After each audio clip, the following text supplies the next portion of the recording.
What are the latest developments with Freedom so far? Well, right now we're getting ready for the summer campaign and we're waiting for criminalisation to happen.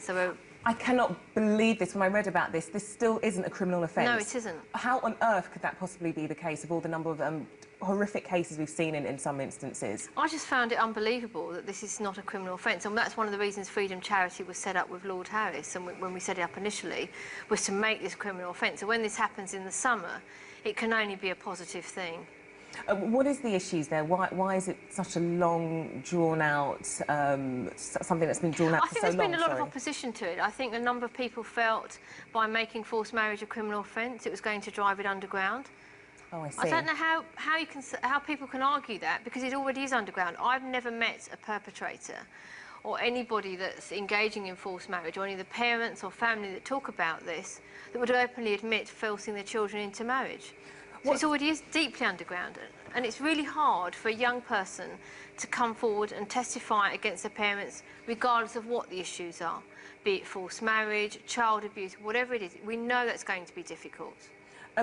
So what's the biggest obstacles that you face? I wonder, would money be one of them? Absolutely. And what's the struggles you're having there? I think really, I mean, we've only been set up 4 years, and there's such a vast amount for us to do, and we really did, and it's a bit of a cliche, hit the ground running as a charity. So we have a waiting list of huge numbers of schools that want us to go in, professionals that want us to train us, people wanting help and support. And people really trust the brand Freedom, you know, Freedom Charity conjures up all kinds of things, certainly young people. Young people have phoned us up themselves and said, last summer, a couple of girls phoned up, having seen me on TV, and said, "We're worried about 2 of our friends.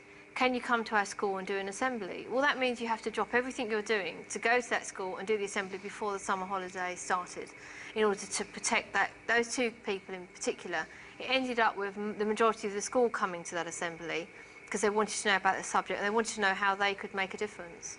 So funding is a big issue, and you know, for us, if anybody wants to help and support Freedom Charity, we'd be so grateful, because it isn't just money, it's also expertise and help that we need to bring in. Is this something you think the government should be stepping in? Do you think there should be funding from them? The Forced Marriage Unit had provided a very small amount of funding when we were developing the app and towards the school programme, but it's something that needs to be taken more seriously. If we look at the number of people's lives that are blighted by this, I think the work that we do is in partnership with other organisations, certainly with other government departments. So to help Freedom Charity is going to definitely save lives and make a difference. But I know you are right now still working very closely with the government. We are. And what are you doing right now? There's a conference coming up, is that right? There's a conference coming up on the 22nd of July looking at early and forced marriage with the Department of International Affairs, with DFID. And that's something, you know, we're really excited about, because that's going to make a difference and bring forced marriage to the international arena. And hopefully by then forced marriage would be a criminal offence.